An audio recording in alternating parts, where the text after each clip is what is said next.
பாருங்க, இயேசு கிறிஸ்து சிலுவையிலே மரித்து போய்விட்டார்.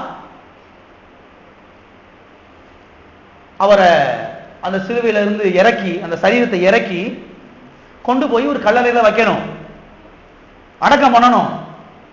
அடக்கம் பண்ண எவ்வளவு பணம் தேவைப்படும் யோசித்து பாருங்க. எவ்வளவு பணம் தேவைப்படுங்க. சும்மா தூக்கி வச்சிட முடியாது ஒரு சரீரத்தை.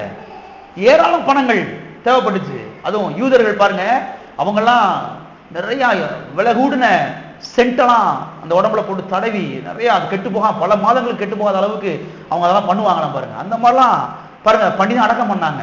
அது மாத்திரமல்ல, இயேசு கிறிஸ்து சிலுவையில மரித்து போய்விட்டார். ஒரு சாதாரண ஒரு மனுஷன் அந்த ரோம கவர்னர்கிட்ட போய், பிளாத்துட்ட போய் சரீரத்தை கேட்டா என்ன செய்ய மாட்டான், கொடுக்க மாட்டான். சாதாரண ஆள் பக்கத்துல போக முடியாது. ஒரு திருந்தான் பாருங்க, அவன் பேர் யோசேப்பு. வேதத்தில் எழுதப்பட்டிருக்கிறது, ஐஸ்வர்யவானும் இயேசுக்கு சீசனுமாயிருந்த யோசேப்பு.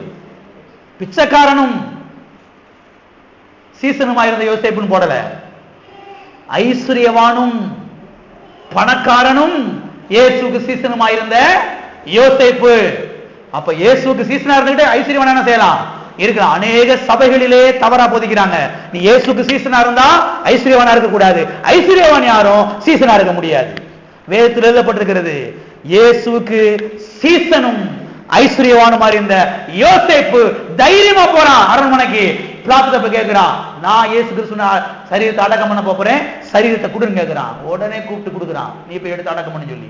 சாதாரண ஒரு ஏழை ஆளு, ஒரு ஏழை, ஒரு சின்ன குடிசைகளை இருக்கிறவன் போய் கேட்டா என்ன செஞ்சிருக்க மாட்டான், கொடுத்திருக்க மாட்டான். இதெல்லாம் மனதில் கொண்டு வாருங்கள். அதனால தான் உங்ககிட்ட பணம் நினைச்சு நிறைய இருக்கணும். நீங்க நல்லா செல்வ சீமானா இருக்கணும். நீங்க இந்த தேசத்துல, இந்த பட்டணத்துல உயர்ந்த ஆட்களா இருக்கணும். உயர்ந்த ஆளா இருந்தா பார்த்தாலே 10 பேர் பயப்படுவான். என்னங்க, ஒண்ணுமில்லாம் ஒருத்த கூட மதிக்க மாட்டேன் அவங்கள.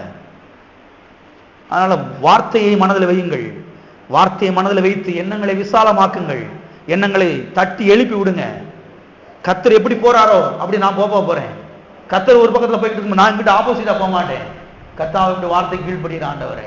அன்னைக்கு பாருங்க, இயேசு கிறிஸ்துடைய சரீரத்தை கௌரவமா கொண்டு போய் அடக்கம் பண்ணான். கௌரவமாக அவ்வளவு அருமையா கொண்டு போய் அடக்கம் பண்ணான் பாருங்க. இவன் ஐஸ்வர்யவானா இல்லைன்னா அப்படிப்பட்ட ஒரு கௌரவமான அடக்கம் அன்னைக்கு இயேசு கிறிஸ்துடைய சரீரத்துக்கு நடந்திருக்காது. மனதை கொண்டு வாருங்கள். நீங்கள் கௌரவமாய் இருக்கும்படி கர்த்தர் விரும்புகிறார். எத்தனை பேர் இருக்கிறீங்க? நீங்கள் கௌரவமாய் வாழும்படி, அல்ல அந்தஸ்தோடு இருக்கும்படியாக, அல்ல செல்வந்தரனாய் இருக்கும்படியாய் கர்த்தர் விரும்புகிறார். நீங்க விரும்புறீங்களா? அதான் கேள்வி. இப்ப கர்த்தர் விரும்புறாருங்க. இப்ப நீங்க விரும்புறீங்களா? நீங்க விரும்பலைனா நடக்கவே நடக்காது என்பதை திட்டமாய் தெரிந்து கொள்ளுங்கள். அவர் விரும்புறாரு, அவருக்கு எந்த பிரச்சனையும் கிடையாது. இப்ப நீங்க விரும்பணும். நீங்க அதுக்கு நேரம் எண்ணங்களை திருப்பணும். உங்க வாய் அதுக்கு நேரம் திருப்பணும். உங்களுடைய மனதை அதுக்கு நேரம் திருப்பணும். திருப்பலைனா இது பலிக்கவே பலிக்காது. எத்தனை பேர் இருக்கிறீங்க? பெரிய அபார்ட்மெண்ட் சொல்றாங்க, 100 மாடி 200 மாடி சொல்றாங்க. 200 மாடிக்கு மேல தண்ணி தொட்டி வச்சிருக்கிறாங்க, டேங்க், வாட்டர் டேங்க் வச்சிருக்கிறாங்க. அங்க தண்ணி நிறைய இருக்குது. நீங்க முதல் தளத்துல முதல் மாடியில் இருக்கக்கூடிய அந்த வீட்டுக்குள்ள இருக்கவங்க குழாயை திறக்கலைன்னா ஒரு சொட்டு தண்ணிக்கு வரவே தண்ணி 200 மாடிக்கு மேல இருக்குது, நிறைய டேங்க்ல ஏற்றி வச்சிருக்கிறாங்க. ஆனா இவங்க வீட்டுக்குள்ள தண்ணி வரணும்னா இவங்க குழாய் என்ன செய்யணும்? திறக்கணும். ஆண்டவரே உங்க கண்ணு இருக்கா காது இருக்கான்னா நீ முத குழாயை தர, போய்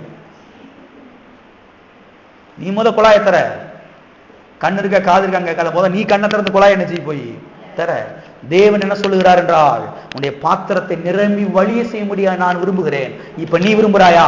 நீ விரும்பலைன்னா அது பலிக்கவே பலிக்காது. அநேக கிறிஸ்தவர்கள் இன்னைக்கு ஏழையா இருக்கிறாங்க, மறுக்க முடியாத உண்மை. அட்ட தரித்திரத்தில் இருக்கிறாங்க சில கிறிஸ்தவர்கள், ரட்சிக்கப்பட்டு ஞானஸ்தானம் பெற்று. காரணம் என்ன? இவங்க மனதை திறக்கிறதே கிடையாது. மனதை கத்திரங்க திருப்புறதே கிடையாது. சர்ச்சில் இதெல்லாம் அவங்க சொல்லிக் கொடுக்கறதும் கிடையாது. இந்த பூமியில நம்ம ஏழையா இருக்கணும். இந்த பூமியில நம்ம பிச்சைக்காரனா இருந்தா தான் பரவத்துல கத்த நமக்கு என்ன செய்வார், நிறைய தருவார்னு சொல்லி இவங்க சபையில போதிச்சு மண்டையில அடிச்சு இறக்கிட்டாங்க. உள்ள அடிச்சு இறக்கிட்டாங்க. ஆணி வச்சு செவத்துல வச்சு அடிச்சு இறக்குன மாதிரி, நீ ஏழையாரு நீ ஏழையாரு நீ ஏழையாரு அப்படின்னு அடிச்சு இறக்கிட்டாங்க. இப்ப ஆணியை பிடுங்க முடியல. அநேகர் இந்த இடத்துல இருக்கிறாங்க, ஏழைகளா இருக்கிறார்கள். காரணம் என்ன? மனதை வச்சு அடிச்சு இறக்கிட்டாங்க. புட்டிங் எரிஞ்சு கர்த்தருடைய எண்ணங்களை கொண்டு வந்து மனதில் என்ன செய்ய வேண்டும்? வைக்க வேண்டும். வைக்கும் பொழுதுதான் பாத்திரம் நிரம்பும் பொழுது நிரம்பி என்ன செய்யும்? வழியும். கர்த்தருடைய நாமம் என்ன செய்யும்? மகிமைப்படும். எனவே நம்முடைய தகப்பன் எதையுமே நிரம்பி வழியை செய்யற தகப்பனாக இருக்கிறார். நம்முடைய தகப்பன் சம்பூரணத்தின் தகப்பனாக இருக்கிறார். ஆமென்.